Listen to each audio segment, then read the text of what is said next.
नमस्कार, मैं डॉक्टर पद्मा श्रीवास्तव, स्त्री रोग विशेषज्ञ, पुणे में प्रैक्टिस कर रही हूँ, मदरहुड हॉस्पिटल लूलानगर में। आज मैं आपसे सेक्सुअली ट्रांसमिटेड इन्फेक्शंस यानी कि यौन संचारित रोग के बारे में कुछ डिस्कशन करना चाहूँगी। हम ये आज डिस्कस करेंगे कि यौन संचारित रोग के लक्षण क्या हैं और उसका इलाज क्या है और उसकी प्रतिक्रिया क्या होती है एक महिला के लिए। सबसे पहले ये इन्फेक्शंस जो होती हैं ये कैसे फैलती हैं। ये यौन संबंध से औरतों के गुप्त भाग में, वजाना या यूट्रस में आते हैं और ये आदमी से औरत को या औरत से आदमी को भी ट्रांसमिट हो सकते हैं।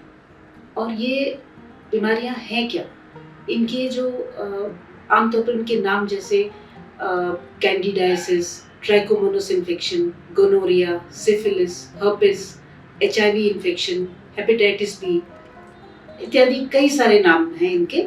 और ये इन्फेक्शंस अक्सर बैक्टीरिया या वायरस के कारण होते हैं। तो ये औरतें जिनको ये इन्फेक्शन होता है वो किस लक्षण से डॉक्टर के पास आते हैं। तो ये लक्षण बहुत हल्के भी हो सकते हैं या बहुत ज़्यादा तकलीफ भी दे सकते हैं औरतों को।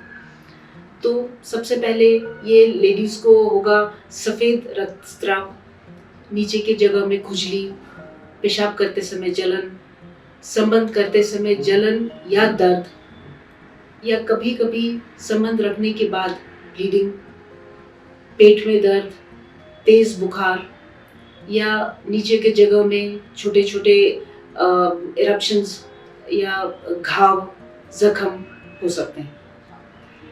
अगर ऐसे कोई भी लक्षण हो तो कोई भी महिला क्या करे। सबसे पहले अपने घरेलू उपचार ना करें, कोई ना कोई डॉक्टर को जाके तुरंत दिखा दें और जो भी तकलीफ है उसका साफ साफ अपने डॉक्टर से डिस्कस करें। तो डॉक्टर इलाज क्या करते हैं। सबसे पहले प्रॉपर चेकअप होता है पेशेंट का। उस समय हो सकता है कि आपके डॉक्टर एक टेस्ट लें, आपका यूरिन टेस्ट लें, नीचे से एक स्वॉब लें, वेजाइनल स्वॉब बोलते हैं, कि थोड़ा सा जो सफ़ेद स्राव होता है वहाँ उसका टेस्ट लेके लैब में भेजें, पैप्समियर लें और आपको कुछ दवाइयाँ दें। ये दवाइयाँ इंजेक्शन पे भी हो सकता है, टैबलेट्स भी हो सकते हैं या कोई ऑइंटमेंट्स भी हो सकते हैं। अक्सर ये एंटीबायोटिक्स या एंटीवायरल्स होती हैं और इसका एक कोर्स होता है 7 दिन या 14 दिन का या कभी कभी 3 हफ्ते का। तो ये दवाइयाँ लेकर डॉक्टर आपको वापस बुलाते हैं अपने पास देखने के लिए कि पूरा इन्फेक्शन साफ हुआ है या नहीं हुआ है। इस ट्रीटमेंट के दौरान हो सकता है कि महिला से बोला जाए कि उनके पति का या उनके पार्टनर का भी चेकअप और ट्रीटमेंट हो। ये बहुत ज़रूरी है कि दोनों के दोनों अपना इलाज साथ साथ ही करवाएं।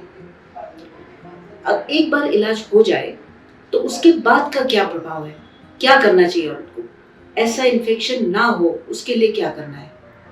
तो कुछ चीज़ें हैं जो लेडीज़ घर में कर सकती हैं, जैसे रेगुलर क्लीनिंग, कि नीचे के जगह को साफ सूखा रखें और धोएं ठीक से।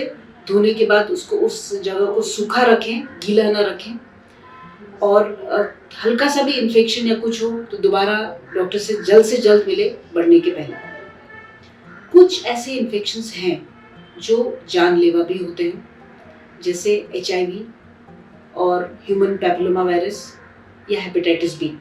अगर ऐसे इन्फेक्शंस हैं, डॉक्टर आपके ब्लड टेस्ट करवाएंगे। जो इन्फेक्शंस एचआईवी और एचबीएस-एजी हैं तो इसका इलाज काफ़ी लंबा, शायद ज़िंदगी भर चले। एचआईवी इन्फेक्शंस के लिए एंटी रेट्रोवायरल ड्रग्स दिए जाते हैं और ऐसे जिनको एचआईवी के इन्फेक्शंस हैं काफ़ी अच्छी ज़िंदगी जी जा सकती है आजकल, पहले के जैसा नहीं है। हेपेटाइटिस बी में भी लेडीज़ को ट्रीटमेंट दिया जाता है और उनको अच्छा खुराक, विटामिन्स दिया जाता है, क्योंकि हेपेटाइटिस बी पेशेंट्स आगे चल के अपने इम्यूनिटी के कारण नेगेटिव भी हो सकते हैं। और तीसरा जो इन्फेक्शन है जो लंबा रहता है वो है human papilloma virus, HPV. HPV infections भी लेडी अपने इम्यूनिटी से, अच्छे खुराक से, अच्छे डाइट से नेगेटिव हो सकती है। तो अभी और एक चीज़ जो हमको डिस्कस करना है वो है कि कोई भी ये इन्फेक्शन से बचे कैसे। सबसे पहले कि कम उम्र में जैसे 12-13 साल की उम्र की लड़कियों को एचपीवी वैक्सीन दिया जाता है। ये वैक्सीन आगे भी लिया जा सकता है, 45 साल की उम्र तक भी आजकल रिकमेंड कर रहे हैं कि दिया जा सकता है।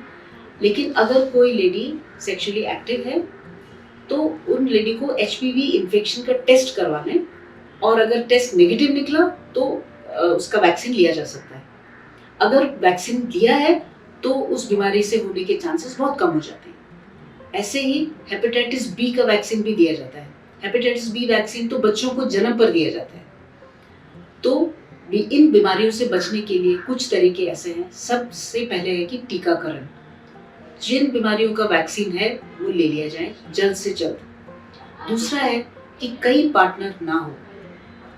तीसरा है कॉन्डम्स का या बैरियर कॉन्ट्रासेप्शन का इस्तेमाल, इससे भी इन बीमारियों से बचा जा सकता है। चौथा है कि शराब और नशीली पदार्थों का सेवन ना करें। हेल्दी लाइफस्टाइल मतलब खाने पीने पर ध्यान दिया जाए, लोकल हाइजीन पर ध्यान दिया जाए, सफाई और उस पर ध्यान रखना चाहिए। तो इन सब से इन बीमारियों का प्रिवेंशन या बचाव कर सकते हैं। और आखिर में यह है कि सबसे पहले लेडीज को ये पता होना चाहिए कि ऐसी बीमारियां हैं, उनसे बचाया जा सकता है, और अगर बीमारी हो गई तो जल्द से जल्द उसका इलाज और फॉलोअप करना चाहिए।